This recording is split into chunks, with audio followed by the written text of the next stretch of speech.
Muito boa noite, é com muito prazer que nós começamos mais um programa de direção espiritual. E hoje eu quero abrir esse programa com um conto que está no meu livro novo, Mulheres Cheias de Graça, que vai nos ajudar a refletir um pouquinho sobre as questões humanas, sobre a nossa fragilidade e sobre como nós devemos interpretá-la. O texto que eu escolhi tem um nome interessante, chama-se A Sacerdotisa. E essa é uma história que eu gostaria que você prestasse atenção comigo. Este lençol que alvejo é sacramento do amor que sinto por Norberto. Esta lida constante de quarar o que está amarelado é imperativo de minha condição de mulher. Voz que ouço em tonalidades diminutas, tristonhas, orientando-me. Clareia o mundo, retira a poeira das almas e endireita os caminhos humanos. É nesta hora que encho as bacias de água limpa e dou banho cuidadoso nos meninos. Um a um, polindo a carne que saiu de mim, ensaboando o mundo em porções de musculaturas miúdas, infantes, filhos de minha barriga. Faço o que posso. Norberto é minha transcendência horizontal. É nele que descubro o motivo do meu aperfeiçoamento. Lavo, passo, cozinho e tolero. Esse movimento doméstico particular que me envolve atravessa os caminhos do mundo, esbarra na indignação dos que me reprovam e aguça o desespero contido dos que me invejam. Estou salva, concluo. Costura redentora que me ata nas bainhas de suas calças de homem e que me assegura não estar só. Sua presença em minha carne atinge também as necessidades de minha alma. Rezo diurnamente a oração de amor que a ele me congrega. Tenho medo de perdê-lo. É sempre assim. Amar é desatino que não passa. Desde os primórdios do mundo, o amor se equilibra sobre o fio tênue da insegurança. Desde a expulsão do paraíso, quando a mulher assumiu a culpa do erro original, mostrando cedo sua sina abnegada de reorientar o homem torto de sua origem. Não sou eu quem vai mudar essa história. Sou descendência, não sou origem. Nem tampouco tenho disposição para buscar uma palavra que explique a imanência tortuosa de meus defeitos. Norberto é meu e disso não abro mão. Esse Adão empoeirado eu faço questão de manter na minha estante. Quando a poeira é demais, lustro para que volte a ter brilho. Não é assim que Deus faz comigo? Sou sobrevivente da misericórdia. Deus morre de amor por mim. Ama até mesmo quando eu me perco no galpão de meus pecados nada originais. Estou eleita para todos sempre. Esta certeza de estar redimida é que me mantém a paciência com meu homem de barro. O amor humano é resposta natural ao amor sobrenatural. O sangue do crucificado me atingiu, afetou minhas convicções e entrou nas minhas veias. Nasci sob o sombreado da cruz. O motivo do Calvário de Cristo foi o primeiro aprendizado que minha mãe fez questão de ensinar. Fiquei maravilhada. Recolhi na carne a mística que havia em suas palavras tão cheias de solenidade. Ela me fez compreender que a causa da morte estava diretamente ligada aos meus erros, mas que nele e por ele eu estava redimida de minhas culpas. Transfusão de sangue. Retirou-se o sangue de Eva e foi colocado o sangue de Cristo. A trágica morte de Cristo está amparada nos motivos do seu amor por mim. É por isso que não tenho o direito de recusar minha misericórdia ao Norberto. O que Cristo fez por mim, por ele faço agora. O apóstolo Paulo já anunciava que isso pareceria loucura aos olhos dos sábios. A cruz não é lugar de fraqueza, mas de coragem. Aquele que nela está pendurado não se entregou porque não tinha outra opção. Foi ato livre. O amor o conduziu ao Gólgota. Ele fez opção pelos miseráveis do mundo, fez estada na casa de pecadores, amou as espúrias da humanidade e nos contou que Deus prepara um banquete farto para todo aquele que tem fome. Ele retirou o véu do templo, Rasgou as cortinas preconceituosas de seu tempo e pediu que os envergonhados de seus crimes tomassem os primeiros lugares na festa da reconciliação. A cruz é a consequência dessa loucura. A loucura da cruz me faz ser louca também. É verdade, sou louca de amor. Esse amor me coloca em caminho único, o perdão. Não tenho como expulsar Norberto do banquete. Não tenho argumentos para privá-lo de meu colo acolhedor, mesmo que ele esteja torto de tanto pecado. Negarei a ele o que Cristo nunca me nega? Não posso. Seria o mesmo que negar a redenção que dele recebi. De vez em quando o Calvário se repete na minha casa. Assumo o lugar do crucificado. Norberto se põe aos meus pés e chora humilhado. É nessa hora que minha condição grita alto: eu sou o Cristo. A Eucaristia me configura assim: mulher que se doa mesmo quando não recebe, mulher que se doa mesmo quando o que me recebe não cumpre a parte do trato. Deus não é menos Deus na boca do que merece menos. Deus não é menos Deus na parte que veio repousar na mão do indigno. A Eucaristia é o mistério da continuidade de Cristo no tempo. Norberto sabe disso, pois eu não o deixo esquecer. De vez em quando ele chega ressabiado, rabinho entre as pernas e olhinhos baixos, próprios de quem se arrependeu do que fez. Chega do mesmo jeito que chego ao confessionário do padre Adamastor para lhe pedir indulto em nome de Cristo. Depois que conto tudo que me escraviza, o padre levanta suas mãos e faz sobre mim o santo sinal da cruz. O gesto me recorda as mãos de Moisés a conduzirem os israelitas à abertura do Mar Vermelho. O sacramento me reconcilia, retira o peso da culpa e me faz voltar ao viço da virtude. O sacramento me recorda quem eu sou. Sou filha do Divino Pai Eterno, o proprietário do mundo cujo diabo é seu cão amarrado. Depois do perdão recebido, saio de lá renovada, desejosa de recomeçar uma vida, reassumir a graça da minha pertença ao Cristo. Não devo fazer o mesmo com o pobre do Norberto? Norberto acredita no amor porque eu o amo. Sou o seu Cristo vivo, morto e ressuscitado. É com ele que repito os mesmos gestos que o Redentor realizou na vida dos que encontrou pelo mundo. Quando o recebo cansado, estendo a toalha, despejo água sobre seus pés andarilhos, errantes, e os perfumo com essências raras. Deito a mão sobre sua cabeça e recordo-lhe de que ele vale muito mais do que todos os erros que já tenha cometido na vida. Depois de perdoá-lo, preparo o banquete e me dou em refeição. Ele se emociona, chora e adormece redimido de todas as suas culpas. O amor que sinto por ele não é cópia imperfeita do amor que Deus tem por mim? Será que tenho o direito de lhe negar minha mão estendida, pronta para abrir o mar que o ameaça? Norberto é o meu genuflexório. É nele que minha alma está ajoelhada. Ele é o meu Monte Tabor, lugar onde recebo os sagrados mandamentos. Ele é minha Meca, minha Jerusalém iluminada, minha escritura santa, minha terra prometida.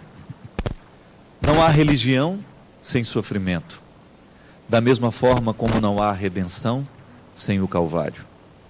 A lógica do que consideramos justos não se aplica ao amor desconcertante de Deus. Repito, ele preferiu os piores. Viu neles o lugar preferido para estabelecer sua tenda. A imanência histórica de Deus é esse bando de miseráveis que frequentam os subterrâneos do mundo. Eu também não compreendo isso, mas é por isso que tenho fé. Se compreendesse, não precisaria ter fé. Não tenho tempo para teologias, só tenho tempo para o amor. Enquanto os padres ensinam catequese na igreja, estou aqui, à beira deste tanque, lavando essa mala de roupa suja. Minha catequese é concreta. Não lavo palavras. Alvejo as sujeiras do mundo a partir do meu tanque. É aqui que dou um jeito nas imperfeições que o diabo inventa. Comigo, ele não pode. Já disse e volto a dizer.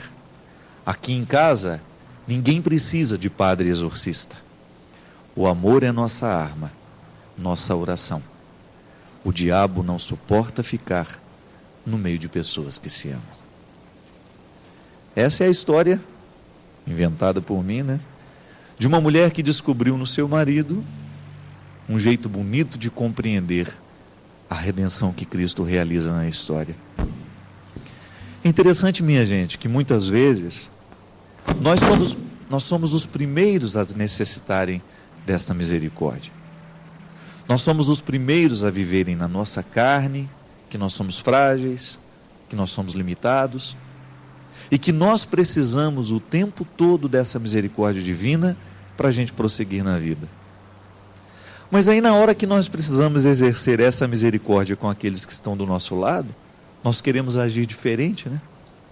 Nós não temos paciência, nós queremos que o outro seja perfeito, nós queremos que o outro evolua num tempo muito rápido.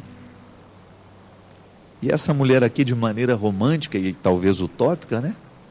Talvez difícil demais de ser vivida essa perspectiva, ela consegue compreender que a mesma misericórdia que ela recebe de Deus, ela precisa oferecer ao marido. Na nossa vida deve ser do mesmo jeito. Na nossa vida nós precisamos descobrir que esta misericórdia que Deus aplica no trato que tem conosco, nós também precisamos aplicar no trato com as pessoas que estão do nosso lado. É um jeito que a gente tem de alcançar um lugar um pouquinho melhor, aqui dentro de nós mesmos. Quando a gente descobre que, ao conviver bem com as pessoas, ao saber lidar com as fragilidades das pessoas, nós também ficamos mais leves. A gente vai se infelicitar menos, né, digamos assim. Muitas das nossas infelicidades nascem justamente por causa da nossa impaciência.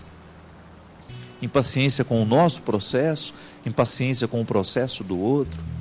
Não sabemos esperar pelo tempo das coisas, não sabemos esperar pelo tempo necessário dos acontecimentos. Quantas vezes a nossa infelicidade nasce justamente porque não tivemos paciência. Não soubemos reconhecer que a misericórdia, que a tranquilidade, que a serenidade no trato com as nossas fragilidades é uma receita que pode dar certo. Este é o programa Direção Espiritual. E hoje, se você quiser, pode participar conosco. Ligue, deixe o seu recado, mande o seu SMS, participe conosco. Porque aqui neste programa, ele é sempre preparado. Este programa é sempre preparado com a vida que você nos oferece. Porque a partir do momento que você conta o que acontece com você, a partir do momento que você tem coragem de contar o que você sofre, qual é a dificuldade que você enfrenta, nós temos a oportunidade de refletir a sua vida, a nossa vida, porque de alguma maneira nós somos todos iguais. A dor que dói no seu coração, pode até não estar doendo no meu coração hoje, mas já doeu um dia, ou vai doer um dia. E assim nós nos tornamos universais, nas questões e também na busca pelas respostas. Ou se não temos a resposta, pelo menos a gente conviver com as dificuldades de uma maneira mais tranquila e mais serena. 0 operadora 12 31 86 26 00. Este é o programa Direção Espiritual e é sempre um prazer estar com você, entrar na sua casa. Hoje nós queremos agradecer a presença do Cassiano, que está aqui. O Christian não veio. Muito obrigado, Cassiano. Obrigado pela sua presença, viu, querido? Seja bem-vindo ao programa Direção Espiritual. Lembrando que o livro foi lançado essa semana. Estou muito feliz com mais esse trabalho. É um livro de literatura, né? E, como todo mundo sabe, a literatura é inútil, né? Ela não serve para nada. Mas, por outro lado, é uma oportunidade que a gente tem de trabalhar os valores. Então, não é um livro de utilidade, mas é um livro cheio de significados. Se por acaso você se interessar, você pode adquiri-lo e conhecer os outros contos. São 25 contos que estão aqui. E hoje, aquele A Sacerdotisa é um que eu escolhi para começar o programa.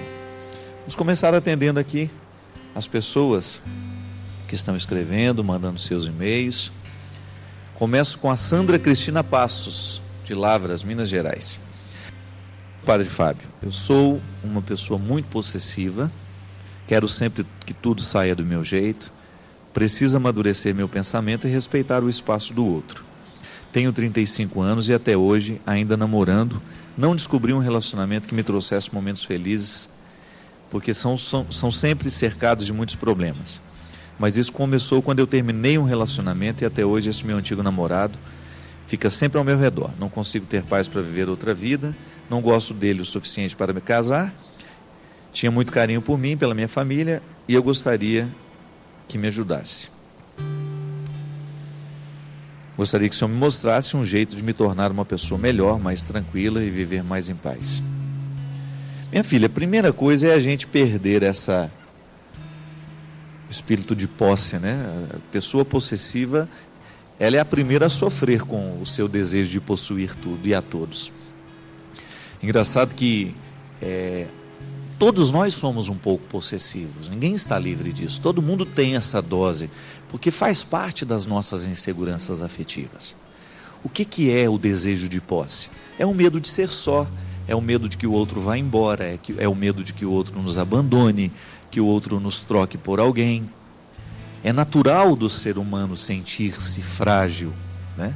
Sentir-se amedrontado, sobretudo nos dias de hoje, em que cresce essa instabilidade afetiva.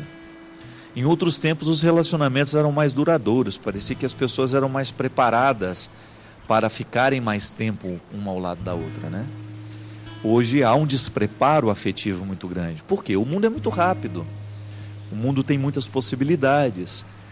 Antigamente, né, se você pega 50 anos atrás, o mundo das pessoas era muito menor. Por quê? Quem eram as pessoas que a gente conhecia? Geralmente a vizinhança, uma ou outra pessoa que morava um pouquinho mais distante, porque a gente tinha dificuldade até da locomoção. Nós não tínhamos muita facilidade de transporte. Nós não tínhamos muita facilidade de deslocamento. Então o mundo da gente acabava ficando muito pequeno. Então era muito natural que você se casasse, que as pessoas se casassem com vizinhas, com pessoas que faziam parte do círculo de amizade. Com essa explosão da tecnologia, o que aconteceu? Hoje nós somos amigos de inúmeras pessoas. Eu vejo lá pelo meu Twitter, né? Que é um meio de comunicação fantástico. Ele me aproxima. Eu particularmente vejo no Twitter, né? Por exemplo, é um veículo de evangelização? Claro que é, porque é um veículo de comunicação. Mas é também um veículo de aproximação. Quebra a distância. Aproxima, as pessoas participam do meu dia a dia. Elas acompanham as minhas doenças, as minhas alegrias, um comentário que a gente faz daquilo que viu, daquilo que ouviu. Então veja bem, hoje nós temos inúmeros recursos de aproximação que já não necessitam mais, a gente não precisa mais ficar limitado àquela vizinhança só que a gente tem. Só que com isso, com essa possibilidade, a gente sempre tem os limites também. Toda possibilidade sempre traz um limite. Qual é o limite? A gente corre o risco de ser conhecido demais, de ter muita gente virtualmente falando, mas a gente acaba ficando uma pessoa muito solitária, porque a gente deixa de cultivar relações concretas, aquelas reais, aquela que você olha todos os dias nos olhos, que você encontra, que sabe das dificuldades, que vive as dificuldades e alegrias juntos. Com isso a gente vai ficando um ser humano, né? É uma mudança antropológica, nós podemos dizer. O ser humano vai ficando mais frágil, ele vai ficando mais vulnerável a essa troca, porque aquele que tem muitas possibilidades corre o risco de trocar mais facilmente do que aquele que tem menos possibilidades. Aquele que tem um único amor vai cuidar bem do amor que tem, né? Agora, aquele que tem possibilidade de ter vários amores, é provável que ele se perca nesses muitos amores se ele estiver imaturo. Então, hoje, as relações humanas são muito marcadas por essa instabilidade. Por isso que cresce muito este desejo de posse. Então, minha filha, Ser possessivo é uma característica dos dias de hoje, porque a gente tem muito medo. A gente tem medo que o outro vá embora, porque a gente está vendo isso acontecer o tempo todo. Agora, como é que a gente se livra disso? Primeiro, começando a viver um pouco melhor a vida, um pouco mais de qualidade, né? Qualificar as relações humanas. Então, não troque as pessoas reais pelas pessoas virtuais. Não caia nessa ilusão de que ter muitos amigos no Orkut, ter muitos amigos no Twitter, que isso vai substituir a necessidade que você tem de pessoas concretas.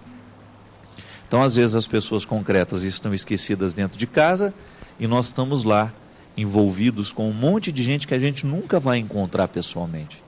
Então, este é um primeiro passo para a gente não permitir que este avanço da sociedade venha nos fragilizar demais do ponto de vista afetivo. Fragilizados todos nós seremos sempre. A condição humana é marcada pelo limite. Agora, administrar bem, porque o sentimento de posse, ele é muito destrutivo. É destrutivo para quem sente e para quem recebe o sentimento também. É muito ruim você ser acorrentado, né? O outro ama, mas a condição para que ele continue amando é que você seja sempre domesticado por ele, né? Isso é, domado por ele, fique sob o comando dele. Quando nós temos muito esse sentimento de posse em relação às pessoas, nós também costumamos ter em relação às situações. A gente quer que a nossa opinião prevaleça sempre, a gente não tolera que o outro pense um pouquinho diferente de nós, nós vamos ficando soberanos demais. Isso é um peso muito duro de ser carregado. Ontem eu estava ouvindo o programa de rádio do Gabriel Chalita, né, pela Rádio América, sintonizei na internet lá em casa, estava ouvindo, e eu achei um texto muito interessante, um texto que ele leu da Clarice Lispector, né? Ele fazia a distinção do esperto e do bobo. Ele não, a Clarice Lispector, né? E ela falava o quanto que é bom ser bobo no bom sentido. Porque o esperto, ele está sempre maquinando um jeito de dominar. E o bobo não tem, aos olhos do mundo, este bobo, não tem tanta essa pretensão de dominar tudo. Ele só quer viver. Ele só quer ser feliz na medida que lhe cabe, né? No tempo que é possível, ele quer ser feliz, ele quer estar realizado. E é verdade, minha gente, quando nós temos essa pretensão de dominar tudo e a todos, nós vamos ficando pesado demais. A gente perde o sono, a gente perde a tranquilidade. Se a gente ficasse um pouquinho mais leve em relação ao que a gente ama, ao que a gente deseja na vida, se a gente deixasse a vida fluir com um pouco mais de naturalidade, a gente não ficaria tão pesado no final do dia. Se a gente aprendesse a escutar um pouquinho o que o outro tem a dizer, se a gente abrisse mão da nossa opinião tão fechada, tão pronta, tão acabada, se a gente falasse um pouco menos mal do outro, né? Se a gente travasse um pouco a nossa língua para a gente não ficar difamando as pessoas, se a gente tivesse um pouco mais de... Por quê? Aquele que difama tem o desejo de destruir o outro porque ele tem medo do que o outro pode representar na sua vida. Pode representar uma sombra para si mesmo, né? Não, ficar mais leve, né? O objetivo é esse, é a gente buscar uma leveza maior. E buscar essa leveza maior é importantíssimo para que a gente possa encontrar essa tranquilidade, a gente deixar de ser tão possessivo e a gente assumir uma tranquilidade que a gente merece. Nós vamos para um rápido intervalo, daqui a pouquinho a gente volta com o programa Direção Espiritual. Lembrando que você pode ligar e participar conosco. 0 operadora 12 31 86 2600.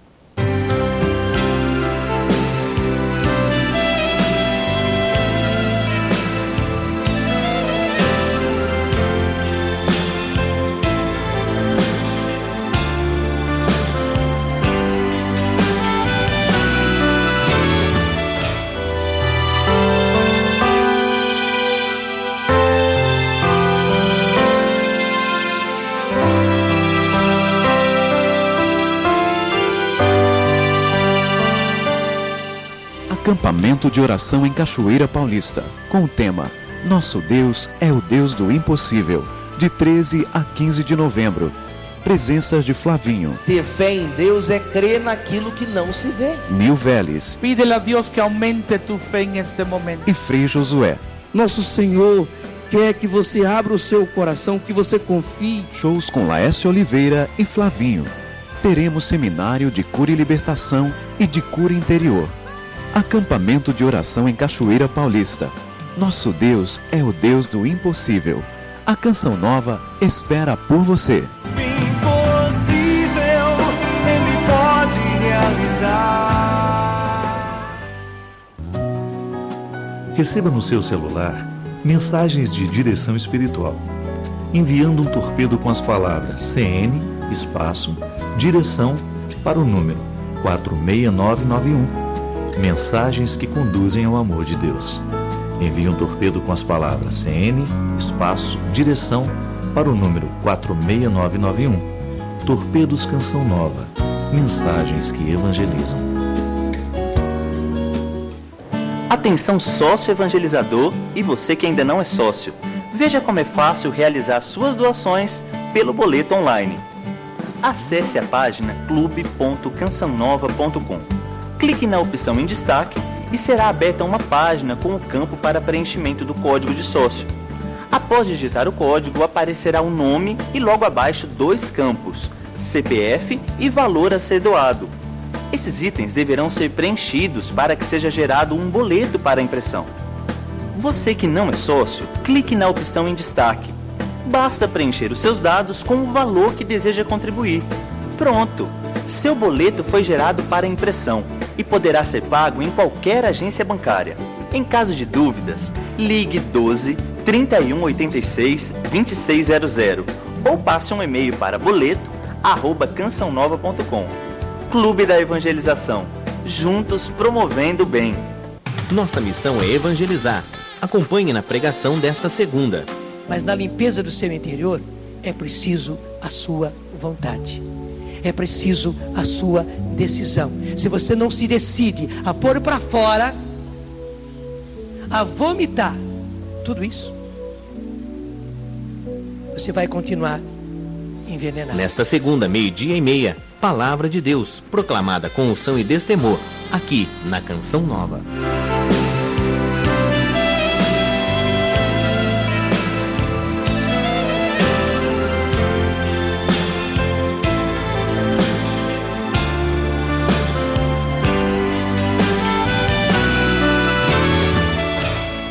Estamos de volta com o programa Direção Espiritual. Obrigado você que está participando, você que está ligando, mandando o seu SMS. É sempre uma alegria ter você aqui conosco. Lembrando que amanhã, dia 6 de novembro, eu estarei em Imperatriz do Maranhão, lá no Parque de Exposições, a partir das 21h30. Então você que é de Imperatriz e da região, você está convidado para vir participar conosco do show de lançamento do DVD e CD Eu e o Tempo. O lançamento já está até acabando, né? Que daqui a pouco tem outro CD. No dia 7, no sábado, nós estaremos em Marabá. O local é a Casa de Show Stop Todd. Você que é de Marabá e região também é nosso convidado para estar conosco na Casa de Show Stop Todd. Depois, no dia 8, minha querida Belém do Pará. Com muita alegria vou poder voltar a Belém. Eu era para ter estado no Sídio, não pude ir por causa do tombo da dona Ana, mas agora com muita alegria nós estaremos lá na Cidade Folia, aí em Belém, no domingo. É à noite, aqui não tem o horário, mas deve ser 20 horas, né? 19, 20 horas. Belém do Pará, no domingo, dia 8. Depois, no dia 14 de novembro, eu estarei na quadra da Beija-Flor de Nilópolis, no Rio de Janeiro. Teremos também um evento aí na Baixada. Estou muito feliz de poder ir ao Rio de Janeiro mais uma vez, de maneira especial nessa região do Rio de Janeiro, para encontrar esse povo que eu amo tanto. Então, na quadra da Beija-Flor de Nilópolis, às 21 horas, você aí do Rio de Janeiro é nosso convidado. A Canção Nova, minha gente, está fazendo mais uma promoção e, aliás, ela continua essa promoção, que você sabe que é muito importante para ela, que é a ação débito automático rumo à TV digital. 50 mil sócios pelo débito automático é a grande meta que a Canção Nova precisa ter. Nós aqui ajudamos de todas as formas.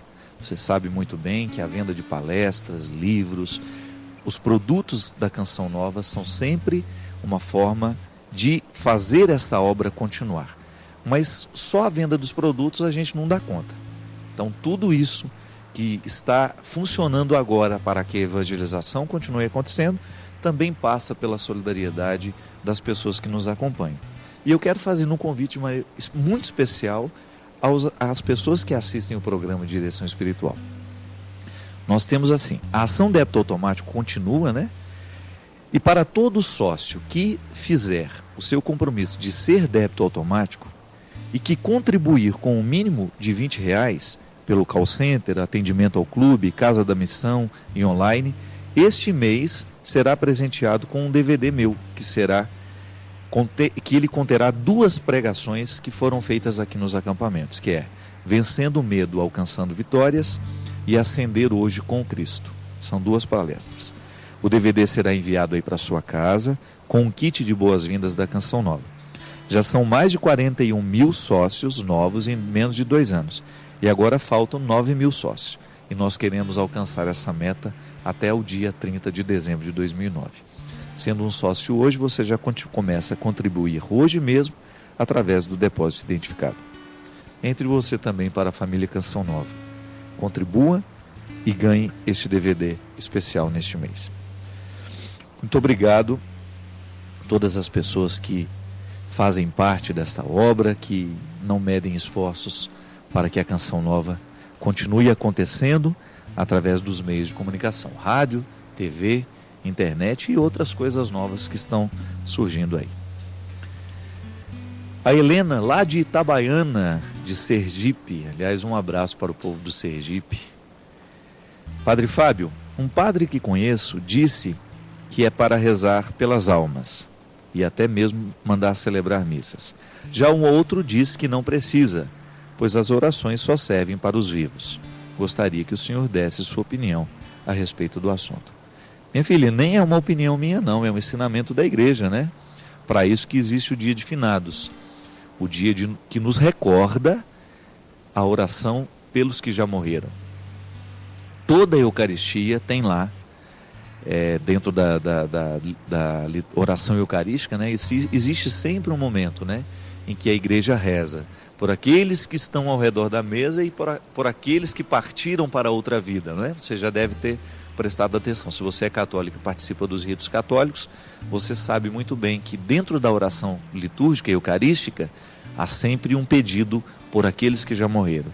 Isso faz parte da comunhão dos santos, né, gente? Nós rezarmos, claro, pelas questões vivas e por aqueles que já se foram. A oração é uma forma de querer bem. Eu sempre gosto dessa definição.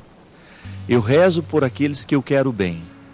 E orar é querer o bem do outro. Que problema tem eu me recordar do meu pai que já morreu e apresentá-lo diante do Senhor, né? Não é nenhum problema. Ô Senhor, o meu pai que já se foi, quero me recordar dele neste momento. Às vezes a gente confunde também, porque a gente acha que rezar pelos mortos é só pedir por eles, né? Não. Nós precisamos também aprender como oração de ação de graças. Eu agradeço a Deus pela vida do meu pai, por tudo aquilo que ele representou na minha história, pelo caráter que ele deixou em mim, pelas marcas positivas que ele deixou em mim. E peço perdão por ele, por tudo aquilo que ele não soube fazer, por tudo aquilo que ele não soube viver. A oração é uma forma de reconciliação também com aqueles que já morreram. Quantas pessoas, minha gente, trazem no coração o peso de remorsos, de situações indigestas, né? De realidades que não foram boas, que estão gravadas na mente e no coração, e que viram um inferno, um complexo de culpa muitas vezes. Eu encontro muitos filhos que vivem processos culposos, né? Porque não trataram os pais como deveria tratar. Aí o pai e a mãe morrem, as pessoas vão ficar infelizes com a consciência de que não foram os filhos que poderiam ter sido. A oração ajuda até nisso, quando a gente começa a pedir a Deus que purifique o nosso coração desses sentimentos, né? E que nos ajude a melhorar com aqueles que ficaram. E a gente agradecer pelo tempo que a gente teve o outro, né? é muito bonito isso, quando você vê para uma mãe que perdeu o filho. É muito triste perder um filho. O primeiro momento é de desespero e geralmente Deus nem escuta aquilo que a mãe fala, aquilo que o pai fala, porque são desabafos, né? Mas depois de um determinado tempo, é até bonito você descobrir que a mãe e o pai, pelo processo de transformação do coração, da aceitação daquele acontecimento, são capazes até de agradecer a Deus pelo tempo que tiveram seus filhos. A gente agradece, oh meu Deus, a minha irmã morreu tão jovem, né? Morreu com 31 anos. Mas eu quero agradecer pelos 31 anos que ela viveu na minha vida, que ela fez parte da... 31 não, porque nós não tínhamos a mesma idade, né?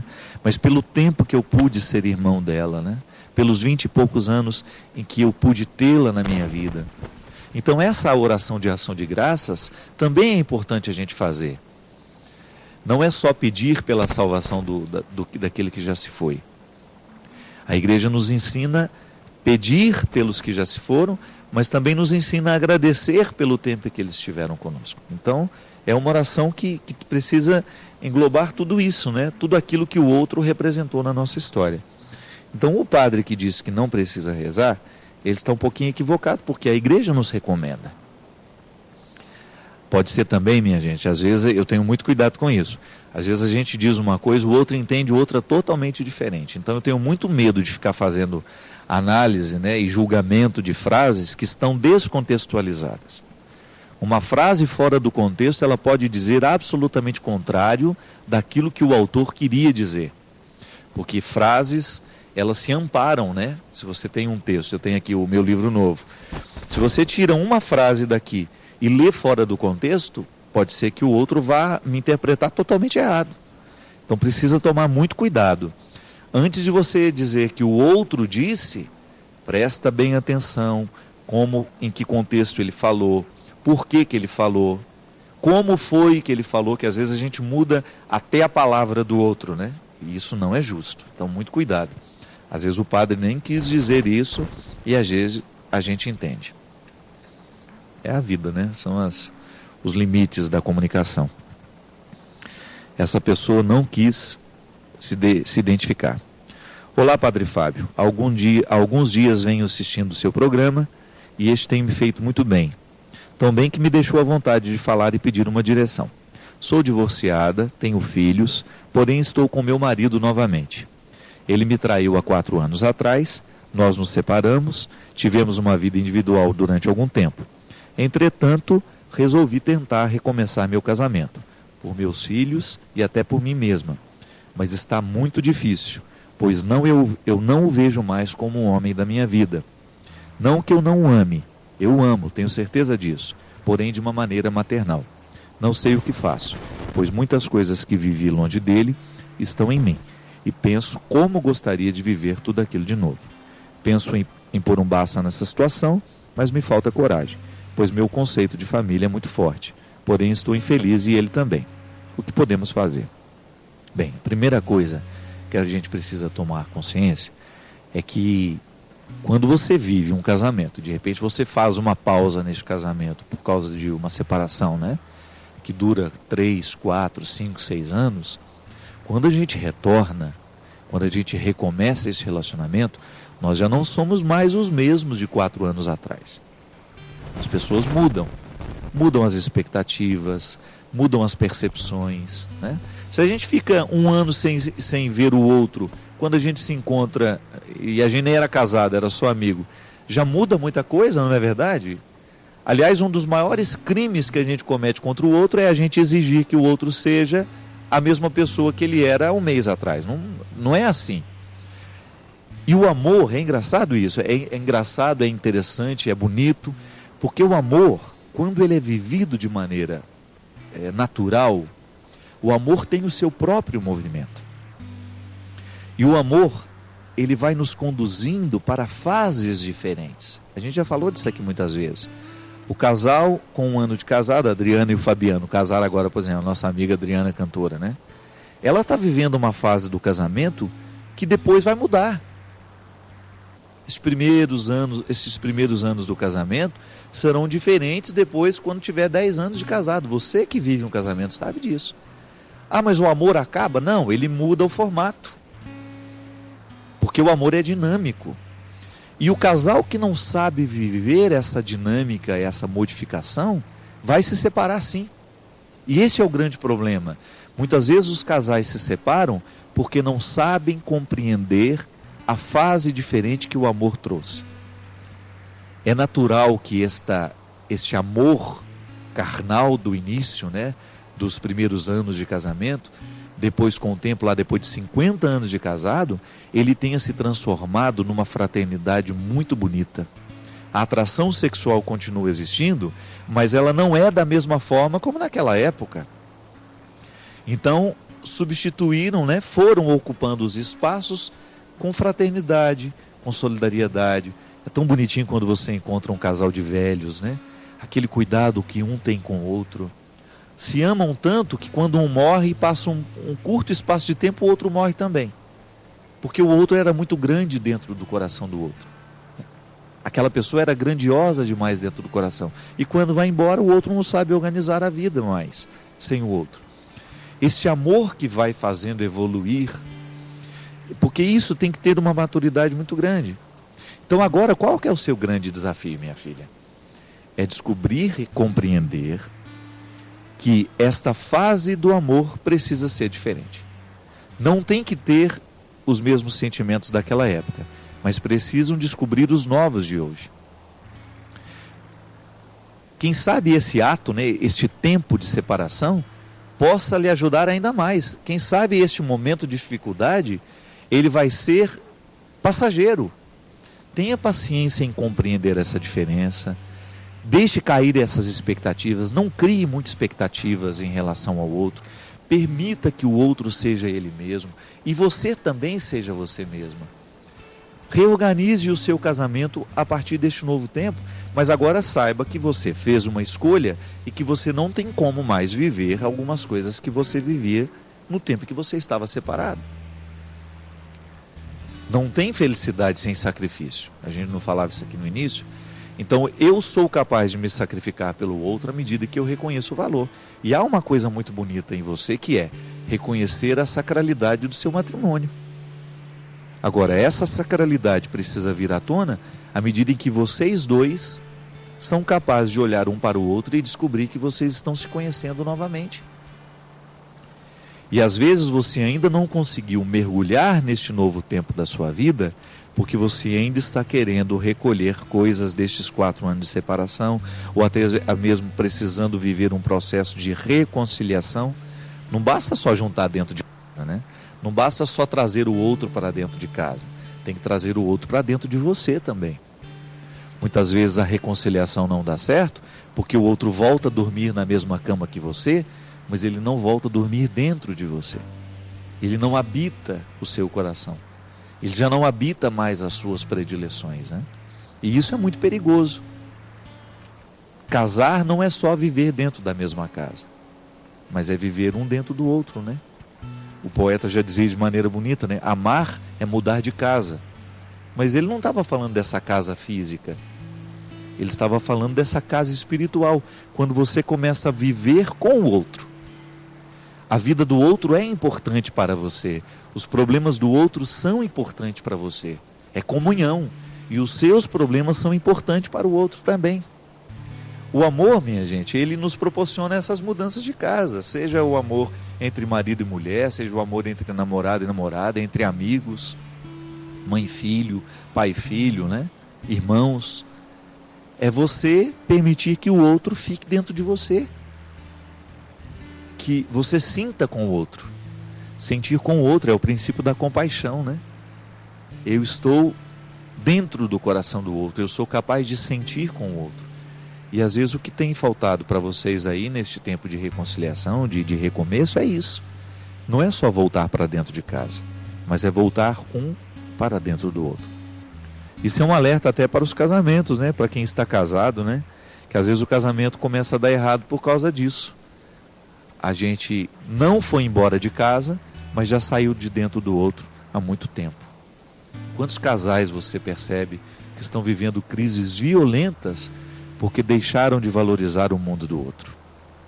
Deixaram de reconhecer as questões do outro como questões importantes. E não é fácil, porque às vezes você quer só falar dos seus problemas. Você só quer falar das suas dificuldades. E o outro tem um mundo pessoal, e o outro tem um mundo também. O outro tem o direito de colocar para fora aquilo que lhe pesa, aquilo que lhe alegra. É tão bom isso, né? Quando você percebe que o outro tem disposição para escutar o que lhe faz sofrer. Ou quando o outro ainda tem sensibilidade de perceber que hoje você não está bem, aí o que ele faz? Ele cria um contexto para melhorar um pouquinho o seu sentimento, né? Você percebeu, a minha mulher está tão nervosa esses dias, né? Minha mulher está tão irritada, mas você sabe como é que você pode quebrar aquela irritação. E às vezes não quebra de pirraça, né? Ah, ela está irritada? Vou irritar ela um pouquinho mais. Não é assim? Ah, tá bravo? Deixa, vai ficar um pouquinho mais. Não, isso não constrói. Aí você começa a descobrir que você pode realizar gestos que vão aliviar o peso do outro. Não era isso que Jesus fazia? Jesus encontrava as pessoas e fazia questão de entrar no mundo delas. E quando ele entrava no mundo delas, não era para torná-las mais pesadas, não. A pessoa ruim é que faz isso com a gente, né? Uma vítima, tem uma definição interessante, né? O que é a vítima? É alguém cujas fraquezas você explora. Isso é horrível, isso é pavoroso, quando você percebe que existem pessoas que se utilizam das suas fraquezas para poderem ganhar alguma coisa com você. Isso é desumano, né? É desonesto. Eu sempre digo, olha, se é para entrar na sua vida, eu quero entrar para agregar. Se for para lhe fazer mal, desliga a televisão agora. Eu não quero lhe fazer mal. A mesma coisa você comigo. Se eu sinto que a sua presença me faz mal, me banaliza, eu desligo o meu canal que eu tenho com você. É direito meu. Eu não quero ficar vítima. Eu não quero viver a condição de vítima nas suas mãos. O amor humano é assim, gente. É uma arma poderosa que pode edificar, como pode também destruir. É por isso que nos casamentos existem pessoas que vivem experiências maravilhosas de serem edificadas porque se casaram. Se transformaram em pessoas maravilhosas. O outro a fez crescer, o outro a promoveu, o outro a fez encontrar o que ela tinha de mais bonito e não sabia. Mas nós também sabemos que existem muitos relacionamentos, muitos casamentos, muitas amizades, que são fatores de transformação e de destruição para aqueles que vivem. Por quê? Porque o amor não está sendo interpretado com seriedade. O outro está usando do poder que tem, porque eu não sei se existe um poder maior do que esse. Eu não sei se existe uma autoridade mais determinante do que essa, a autoridade afetiva. A autoridade afetiva é uma coisa que precisa ser administrada com muito cuidado. Quando você tem autoridade afetiva sobre o outro, isto é, você é importante para o outro, aquilo que você fala tem muito peso. O seu gesto tem muito peso. A sua opinião tem muito valor. Eu vejo isso agora no processo de recuperação da minha mãe. A minha mãe estava nessa semana agora extremamente impaciente, irritada, difícil, vivendo a dificuldade que é própria daquele momento que ela está vivendo. Mas eu sei da autoridade afetiva que eu tenho com ela. E eu cheguei lá, sentei com muito carinho, segurando na mãozinha dela, né? Dona Ana, o que está acontecendo? Aí ela chora, ela desabafa. Aí eu faço um monte de propostas. Mãe, quem sabe se a senhora começar a agir assim, na hora em que a senhora ficar impaciente demais deitada na cama, a senhora começar a lembrar que a senhora foi muito bem sucedida na cirurgia, que esse processo de nervosismo faz parte, mas que ele não pode dominar a senhora, que daqui a um ano a senhora vai voltar a passear. Um ano não, desculpa, daqui a um mês a senhora vai voltar a passear. Se falasse um ano aí mesmo que ela desesperar, né? Daqui a um mês a senhora vai poder voltar a viajar como a senhora gosta, de visitar as amigas da senhora. E ela foi ficando calma. Se a senhora não come na hora certa, se a senhora não toma o remédio, né? Que ela quer tomar remédio toda hora. Tem que ser só de 8 em 8 horas, tem que ter paciência. Gente, virou outra. E graças a Deus, por quê? Existe uma autoridade afetiva, que se a gente exerce de um jeito certo, na hora certa, a gente consegue encaminhar o outro para o melhor caminho. Eu tenho consciência que eu não fui lá exercer a autoridade afetiva para conseguir alguma vantagem. Não, com a minha mãe eu quero o bem dela. E ela sabe disso. Por isso que ela faz questão de obedecer o que eu peço. Por isso que o filho vai fazer questão de obedecer o que o pai propôs, se ele realmente tiver uma autoridade afetiva sobre o filho. O grande problema muitas vezes das nossas famílias é que a gente perdeu a autoridade afetiva. Outro começou a exercer. Como é que a gente mantém a autoridade afetiva? Amando, não tem outro jeito. É à medida que a gente ama o outro, é que o outro vai pensar 2, 3 vezes se vai nos trair ou não. É à medida que a gente percebe que o outro está dando a vida por nós, que a gente vai pensar 2, 3 vezes antes de ofendê-lo, antes de machucá-lo, ou antes de dizer alguma coisa que a gente sabe que vai fazer mal para aquela pessoa. Não é fácil não, eu sei. Mas essa autoridade afetiva, ela nos salva. Ela nos orienta, ela nos encaminha. É você ouvir a palavra certa, da pessoa certa e na hora certa. Quem tem a autoridade afetiva sobre o outro precisa saber que tem essa regra. A hora de dizer, como vai dizer. Porque você sabe que aquilo que você vai dizer vai ter peso.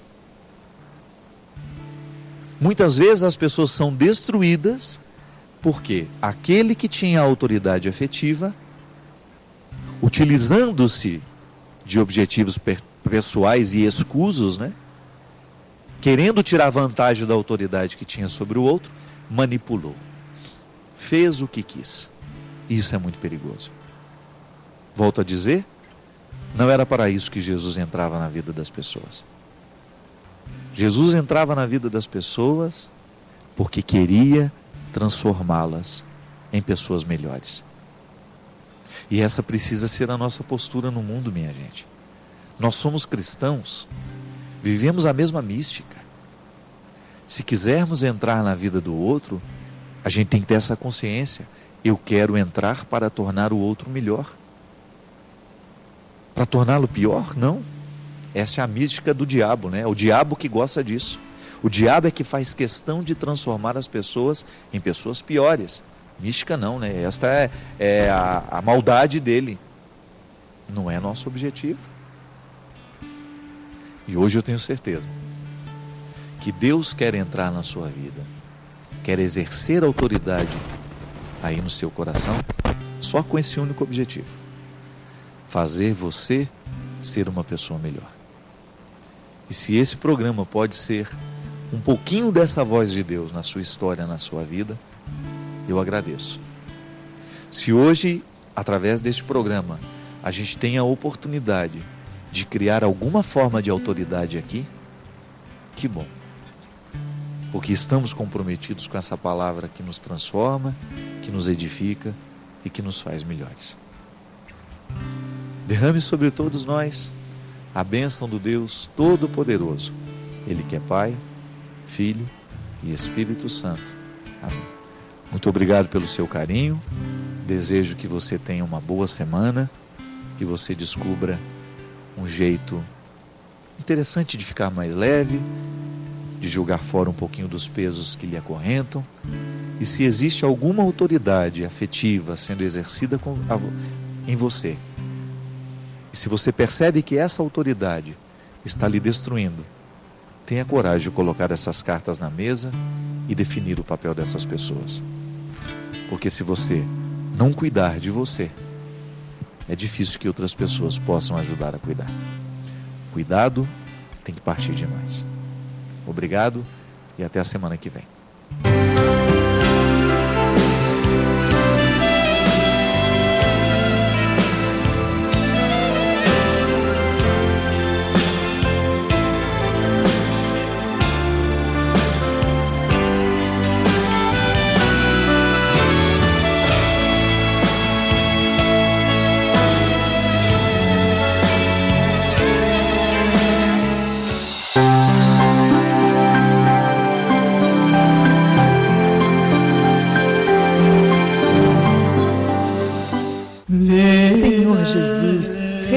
universo e da humanidade, Rei das famílias e da paróquia, em Ti nascemos e nos movemos, existimos e somos. Cristo Rei, abençoa Teu povo. Quem conhece Padre Léo sabe que o jeito dele contar histórias é único, não é? Também sabe que em matéria de espiritualidade, Padre Léo foi mestre. Falava em deixar-se renovar pelo Espírito Santo de maneira incrível, contando sempre com a intercessão de Maria. As suas palavras continuam vivas em nosso coração pelas obras que ele deixou. DVD Aprendendo com as Histórias de Padre Léo e livros renovados pelo Espírito Santo e cheia de graça. Palavras de alegria, renovação e fé que tocarão sua vida. Adquira nas lojas Canção Nova ou em uma livraria perto de você. Produtos Canção Nova, presentes que transformam vidas. A seguir, Em Pauta.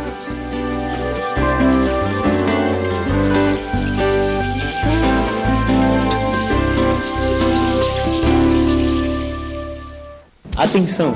Quero apresentar a você o projeto Evangelizador Peregrino, que é mais um fruto da parceria entre a Obra de Maria e Canção Nova. Agora, o Evangelizador Porta a Porta pode ampliar seu campo de missão. Faça o seu cadastro e passe a ser um dos nossos representantes, divulgando e promovendo visitas aos lugares santos, sempre pela Obra de Maria. Lembrando que só pode fazer parte do projeto Evangelizador Peregrino o representante Porta a Porta. Ligue 12 31 86 20 55 ou acesse blog.cançãonova.com/evangelizador peregrino. Evangelizador Peregrino, sua missão não tem fronteiras. Oi gente, estou aqui para falar do site Porta a Porta. Nele você tem muitas vantagens: encontrar o evangelizador mais próximo, consultar o catálogo online e até se tornar um evangelizador conosco. E para você que já é um evangelizador porta a porta, o site traz um espaço especial para fazer seus pedidos online de maneira rápida. É só ativar a sua conta e pronto. Viu como é fácil? Acesse agora portaaporta.cançãonova.com e conheça mais. 10 anos de Deus Proverá. Nossa equipe está preparando uma linda festa. Fique de olho na nossa programação. 10 anos de Deus Proverá, você faz parte dessa história.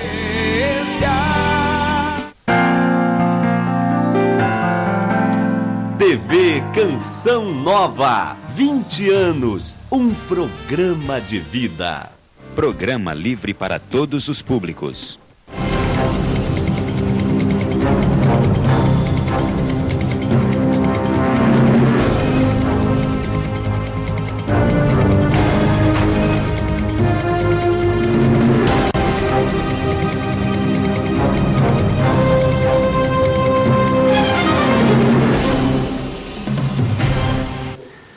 Boa noite a você que nos acompanha pelo Sistema Canção Nova de Comunicação, rádio, TV, internet em todo o Brasil.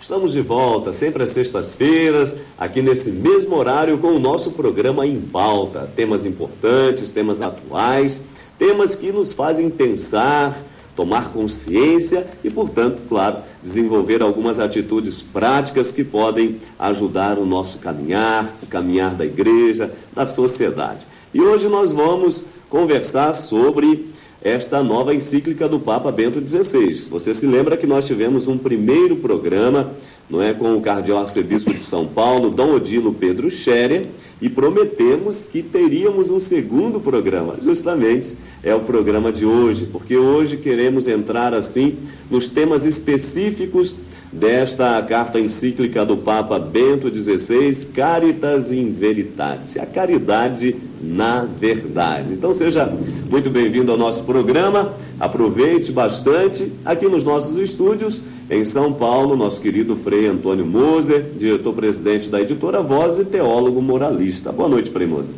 Muito boa noite, Padre Hamilton, pela segunda vez tentando entender o pensamento do atual Papa Bento XVI. E, por sinal, uma encíclica realmente muito profunda e muito surpreendente sob vários pontos de vista. Tá certo, isso mesmo. E hoje Se nosso primeiro programa tivemos a presença aí do cardeal, né, Dom Odilo, hoje temos a presença de um leigo. Qual é a visão do leigo em relação a esta carta encíclica, né? Mas é claro, estamos falando de alguém assim muito especial e com carinho recebemos novamente aqui